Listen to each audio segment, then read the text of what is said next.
comment a point. Okay, we'll do 42 quickly. दोषे रेते कुलज्ञानम्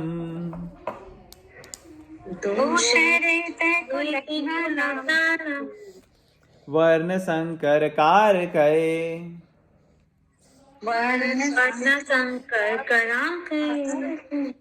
उत्साद्यन्ते जाति धर्मा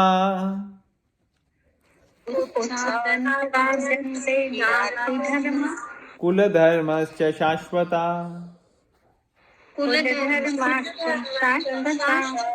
अच्छा, translation कौन पढ़ेगा इसकी? प्रभु जी मैं पढ़ सकती हूँ? Please. By the evil deeds of those who destroy the family tradition and thus give rise to unwanted children, all kinds of community projects and family welfare activities are devastated.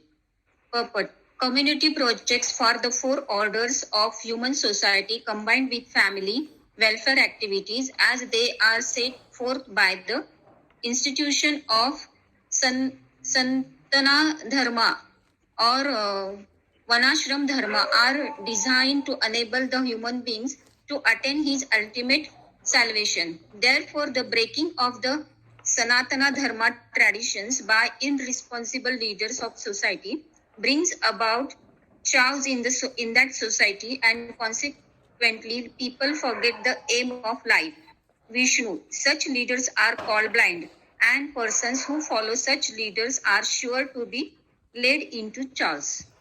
Okay, तो अब यहाँ पे क्या हो रहा है? मैं translation पढ़ूंगा दोनों की, 41 की भी और 42 की भी, जस्ट क्लैरिफाई करने के लिए फ्लो क्या चल रहा है. An increase in unwanted population certainly causes hellish life for the family and for those who destroy the family tradition. The ancestors of such corrupt families fall down because the performances of offering them food and water are entirely stopped by the evil deeds of those who destroy family tradition and thus give rise to unwanted children. All kinds of community projects and family welfare activities are devastated.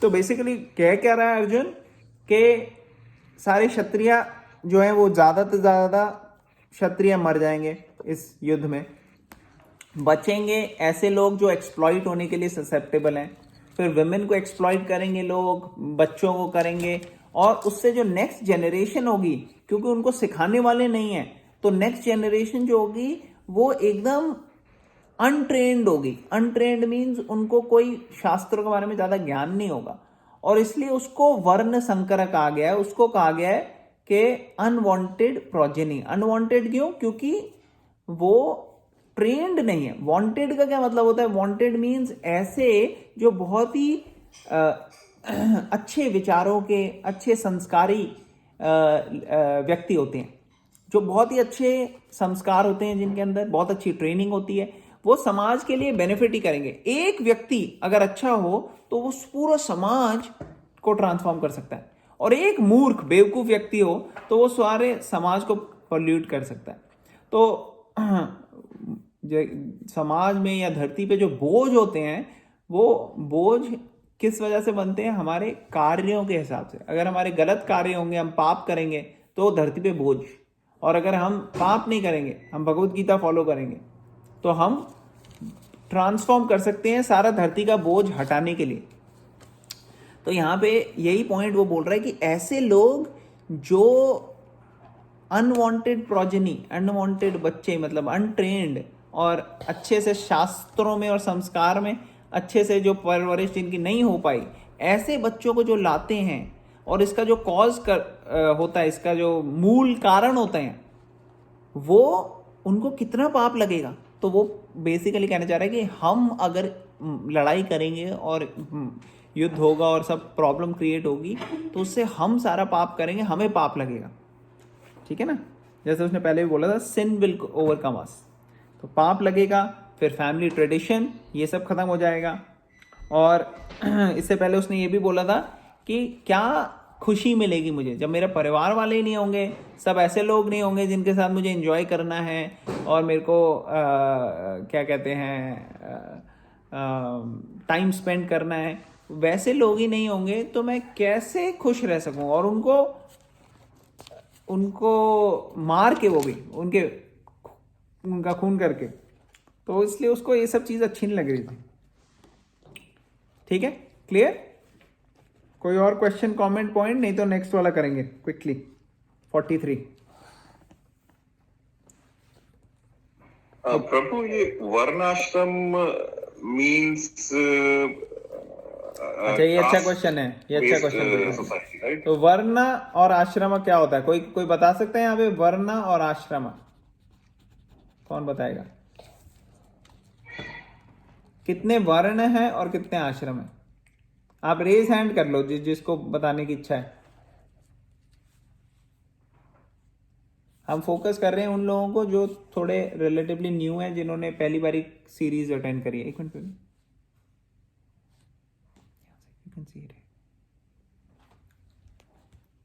तो मैं clarify कर दूं एक बारी, वर्ण और आश्रम सबके लिए बेनिफिशियल हो जाएगा। Is that okay? तो आश्रम होते हैं 4 आश्रम जिसमें हम रहते हैं। 4 आश्रम जिसमें during the phase of life एक व्यक्ति गुजरता है। ठीक है, तो जनरली 4 आश्रम कौन से होते हैं? 4 आश्रम होते हैं बचपन में, स्टूडेंट लाइफ होती है। स्टूडेंट लाइफ को कहते हैं ब्रह्मचर्य। उसमें एक फोकस, एक गोल होता है, वो होता है सीखना, लर्न करना, प्रिपेयर करना आगे के फ्यूचर के लिए। तो उसके अंदर क्वालिटीज क्या होती हैं कि one has to be very focused. उसके लिए तपस्या, ब्रह्मचारी होना चाहिए, सेलिब्रेट होना चाहिए, तपस्या होनी चाहिए, और उस वे में उसकी अपब्रिंगिंग होनी चाहिए। जब उस वे में अपब्रिंगिंग होती है तो वो बहुत स्ट्रांग होता है और उसके पास सारा ज्ञान होता है फॉलो करने का चीजें। ठीक है ना? तो ये होता है ब्रह्मचर्य आश्रम। फिर दूसरा आप लोगों को पता है गृहस्थ आश्रम। गृहस्थ मीन्स रिस्पॉन्सिबिलिटी वाला, जहां पे वो रिस्पॉन्सिबिलिटी लेते हैं। मैरिज होती है, बच्चे होते हैं, आगे कैसे उनकी देखभाल करनी है बच्चों की, वो सब प्लानिंग होती है, और एग्जीक्यूशन होती है जो भी हमने सीखा है स्टूडेंट लाइफ में, ब्रह्मचर्य में। फिर हो गया गृहस्था। फिर गृहस्थ के बाद वनप्रस्था। वनप्रस्था मीन्स सोशल रिस्पॉन्सिबिलिटीज से अब हमने वो कट ऑफ कर लिया। कट ऑफ मीन्स कि आप रिटायर हो गए हो अपनी जॉब वगैरह से, आप बहुत ज़्यादा फाइनेंसेस के पीछे नहीं जाते, आपने अपना गृहस्थ आश्रम में अपना फाइनेंशियल स्टेबिलिटी अचीव कर ली है और सोशल स्टेबिलिटी अचीव कर ली है। अब आप स्पिरिचुअल लाइफ में फोकस हो गए हो बहुत ज़्यादा, पहले से भी ज़्यादा। उसके लिए ट्रेनिंग होती है ब्रह्मचर्य में और गृहस्था में, ताकि आप अच्छे से वनप्रस्था बन सको। और फाइनली, जो कि बहुत ही सिलेक्टेड लोगों के लिए है कलयुग में हर कोई संन्यास नहीं ले सकता, लेकिन सिलेक्टेड लोगों के लिए संन्यास, मगर पहले 3 आश्रम हर एक को फॉलो करने चाहिए। तो ये हो गया आश्रम। और वर्ण मतलब ब्राह्मण, क्षत्रिय, वैश्य, शूद्र। तो ये ब्राह्मण, क्षत्रिय, वैश्य, शूद्र क्या है? ये जन्म से नहीं है, ये कर्म से। जो कर्म से सिंपल लाइफ जीते हैं, जो कर्म से इंटेलेक्चुअल और इंटेलिजेंट होते हैं, जिनको शास्त्र पढ़ने का ज्ञान होता है, जिनको रिचुअल्स और प्रोसेसेस करने में इंटरेस्ट है, ये सब होते हैं ब्राह्मण। क्षत्रिय मीन्स वो हीरोइज्म होता है उनके अंदर, वो प्रोटेक्टिव नेचर होती है उनकी। उनको फर्क नहीं पड़ता कि उनको जितनी भी डिफिकल्ट सिचुएशन में जाके क्या कहते हैं फाइट करनी पड़े, या उसको बॉडीली इंजरीज हो, उसको इससे फर्क नहीं पड़ता। तो क्षत्रिय। और वैश्य means businessman, money money money. उसको मनी में इंटरेस्ट है, उसको ये लगता है कि कैसे जैसे तो कैसे पैसा बनाया जाए, तो वो बड़ा इंटरेस्टेड होता है उसमें। तो ये वैश्य हो गया। वैश्य मीन्स बिजनेस क्लास। कृषि, गोरक्षा, वाणिज्यम। कृषि मीन्स फार्मिंग, गोरक्षा मीन्स काउ प्रोटेक्शन। ठीक है, वाणिज्य। तो वो इसमें वैश्य जो है उसको इंटरेस्ट आता है। सो कृषि, गोरक्षा, वाणिज्यम हो गया। वैश्य। शूद्र मीन्स लेबर क्लास। उनका इतना इंटेलिजेंस नहीं है किसी एक डायरेक्शन में, ना वो शास्त्र पढ़ सकते हैं बहुत ज्यादा, ना उनका ये हीरोइज्म है कि वो अपनी लड़ाई और बिल्कुल अच्छे से कर सकते हैं, या एडमिनिस्ट्रेटिव। क्षत्रियों का एक और काम होता है एडमिनिस्ट्रेशन, ऑर्गेनाइजेशन, कैसे पूरी सिटी को कैसे ऑर्गेनाइज करके एडमिनिस्टर करना है, ये भी क्षत्रिय है। और उनको पैसा बनाने में भी ज्यादा शूद्र को इंटेलिजेंस नहीं आती। शूद्र को क्या है, उसको बता दो क्या करना है, वो कर देता है। एंड ऑफ द डे उसको आप उसके पैसे दे दो, दिहाड़ी दे दो, उसको पे चेक दे दो, वो उसमें खुश रहता है। तो वो शूद्र हो गया। तो ये 4 क्लासेस हैं जो कि जन्म से नहीं होती, कर्म से होती हैं, लेकिन जनरली आप जिस एनवायरनमेंट में बॉर्न और ब्रॉटअप होते हो, आप उसी एनवायरनमेंट को एक्सपोज करते हो। अनटिल एंड अनलेस आप एक्टिवली सीख ना मतलब एक्टिवली कोशिश ना करो, आपको वो इन्फ्लुएंसेस हो जाते हैं जो आपको बचपन से सीखे और देखे हुए। तो इसलिए इन जनरल ब्राह्मण के बच्चे जो हैं उनके लिए ब्राह्मण बनना इजी है, क्षत्रियों के लिए क्षत्रिय बनना इजी है, वैश्यों के लिए वैश्य बनना इजी है, और शूद्रों के लिए बहुत इजी है। तो ये जनरल टेंडेंसी है, but everything depends on how the child is. वो बच्चे पे डिपेंड करता है कि वो कैसे ग्रो के एब्जॉर्ब करता है क्वालिटीज। कई सारे ऐसे क्षत्रिय हैं जो ब्राह्मण बन गए, जैसे विश्वामित्र, वो पैदा हुए थे क्षत्रिय राजा थे, लेकिन वो एक सेंट बन गए, ब्राह्मण बन गए। तो ऐसे कई सारे एग्जाम्पल हैं जिसमें जन्म से कुछ भी हो, लेकिन कर्म के हिसाब से उसका एक्चुअल चूज होता है, सेलेक्ट होता है, फाइनलाइज होता है कि कौन से उसमें जाना है। और उसमें गुरु और पेरेंट्स ये भी हेल्प करते हैं अच्छी सोसाइटी में। तो ये हो गया वर्ण आश्रम सिस्टम। अब कई बार आप देखोगे कि इंडिया को ऐसे ब्लेम किया जाता है, अरे यहाँ बहुत कास्ट सिस्टम है, कास्ट सिस्टम है, ये है वो है। एक्चुअली ये सब प्रोपोगेंडा भी है और कुछ तो फॉल्ट भी है हमारे हिंदूज की। आप अगर बाकी किसी रिलीजन में जाओ, वो वेलकम करते हैं कि आप आ रहे हो, आओ जी आओ, आप हमारे रिलीजन को एम्ब्रेस करो। और हम क्या करते हैं, हम ये सोच कहते हैं सब इक्वल है, लेकिन फिर भी हमारे जो ट्रेडिशनल कल्चर में अगर आप देखोगे, कई लोगों को ये पता नहीं है कि क्या होता है वर्ण आश्रम सिस्टम, और वो अननेसेसरी गलत तरीके से दूसरे लोगों को देखते हैं, और कई बारी कास्ट सिस्टम के बेसिस पे या रिलीजन के बेसिस पे डिस्क्रिमिनेट करते हैं, लोगों को आने नहीं देते मंदिरों में, सिखाते नहीं हैं। तो वो बहुत ही गलत सिस्टम है। वैसा सिस्टम जो है वो इंकरेज नहीं करते शास्त्र। शास्त्र क्या इंकरेज करते हैं? शास्त्र इंकरेज करते हैं कि क्वालिटीज होनी चाहिए हमारे अंदर। जिस भी पर्टिकुलर वर्ण आश्रम में हमने जाना है, जिस भी पर्टिकुलर वर्ण में हमने जाना है, और आश्रम तो डिपेंड करता है कि किस फेज ऑफ लाइफ में हम हैं, उस हिसाब से आश्रम। तो ये होता है वर्ण आश्रम। Does it make sense?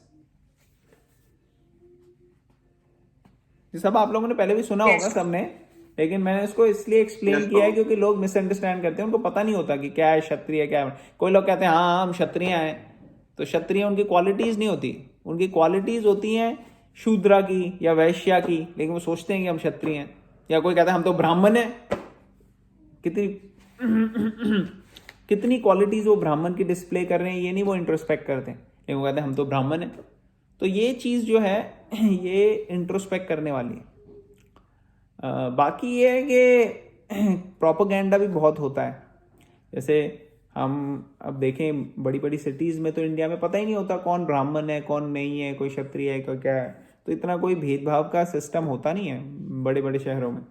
छोटे छोटे शहरों में हो सकता है होता हो, लेकिन फिर भी पोर्ट्रे ऐसा किया जाता है बाहर कि देखो कई लोग बहुत ही नेगेटिव उसका वो निकालते हैं।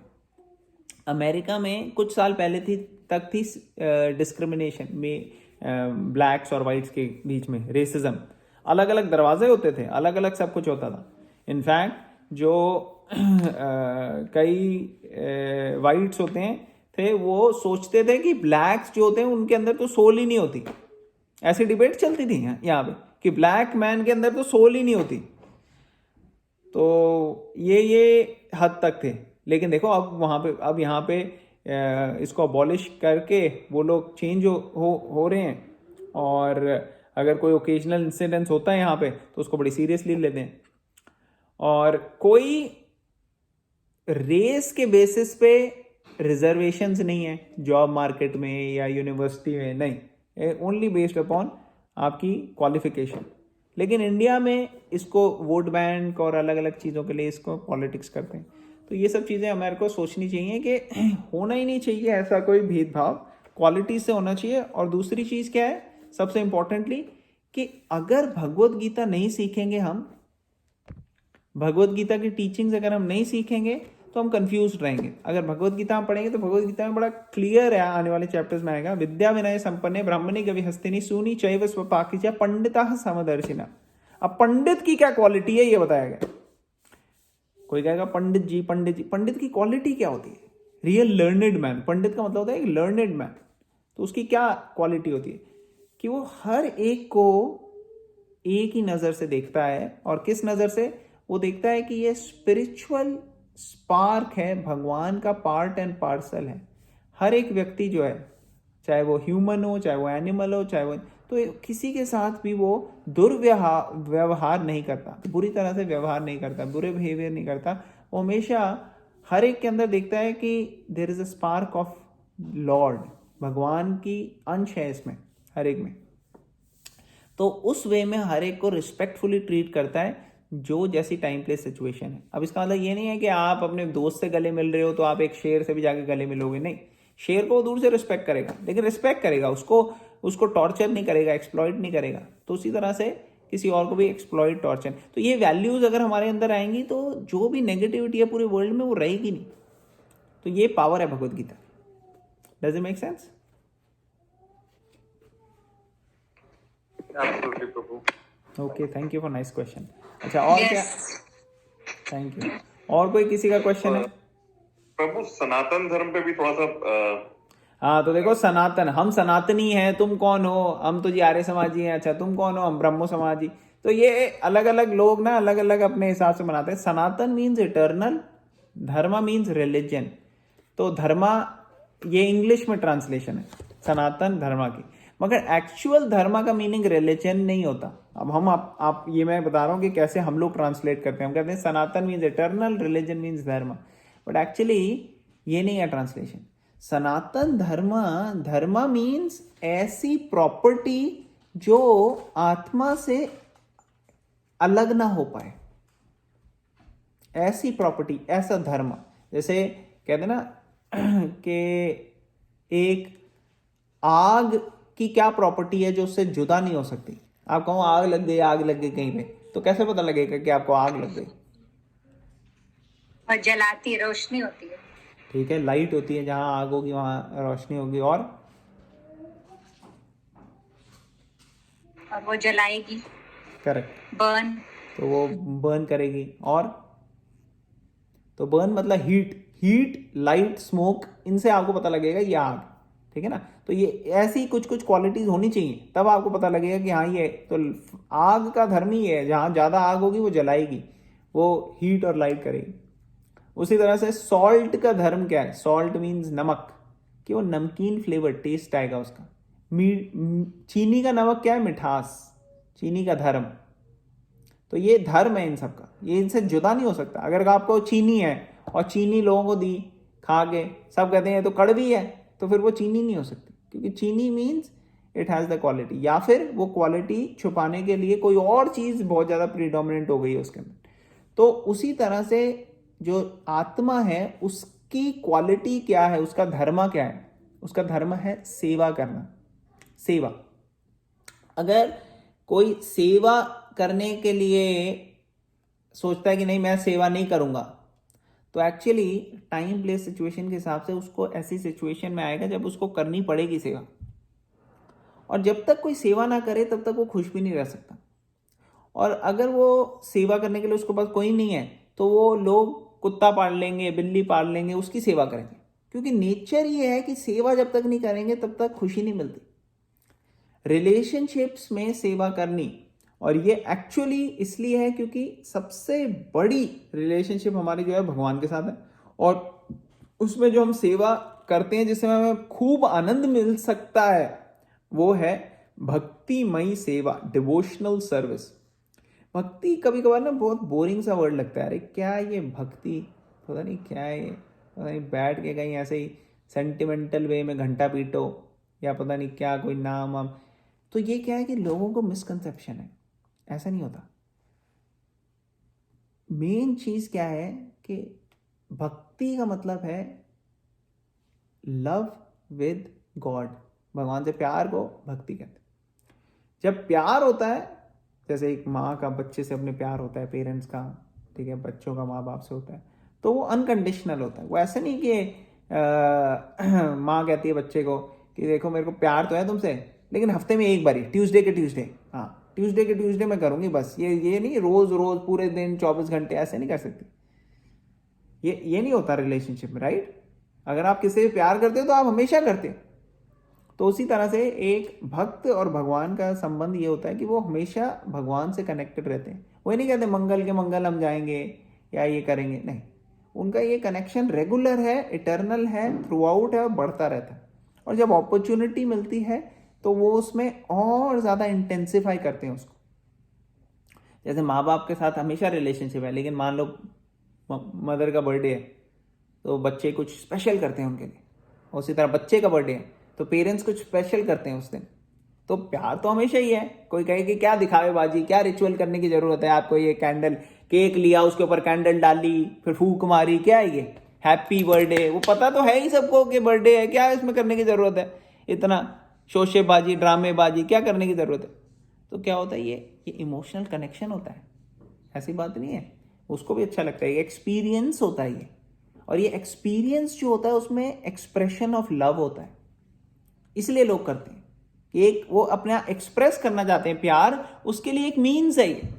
तो उसी तरह से जब हम मंदिर जाते हैं, जब हम आरती करते हैं, जब हम दर्शन लेते हैं, जब हम भगवान को भोग चढ़ाते हैं, जब हम भगवान को फ्लावर चढ़ाते हैं, तो वो सब किस लिए हैं, वो इसीलिए हैं क्योंकि वो रिलेशनशिप का एक्सचेंज हो रहा है, ये इमोशनल एक्सचेंज हो रहा है, लविंग एक्सचेंज हो रहा है, सेवा हो रही है। और इस कॉन्शियसनेस में हम जब भगवत गीता पढ़ते हैं और अपनी लाइफ को कंडक्ट करते हैं तो हम अपनी लाइफ में जो डेली एक्टिविटीज कर रहे हैं वो भी भगवान की सेवा की तरह से करते हैं, उस लेवल में, उस कॉन्शियसनेस में, तो उससे वो परफेक्ट हो जाती है। Does it answer your question? Yes Prabhu. Okay, और किसी का कोई क्वेश्चन है, क्वेश्चन कमेंट कोई पॉइंट, अदरवाइज वील एंड, हम नेक्स्ट श्लोका करेंगे कल। Okay, thank you very much everybody for joining. और आप जो भी हमने डिस्कस किया है उसको पिछले सेक्शंस को रिवाइज कर सकते हैं, ताकि by the end of the chapter और सेकेंड चैप्टर के शुरू में हम फिर एक और क्विज करेंगे। You have to be gentle. Okay, thank you very much. Bhagavad Gita की जय। श्रील प्रभुपाद जय। की जय।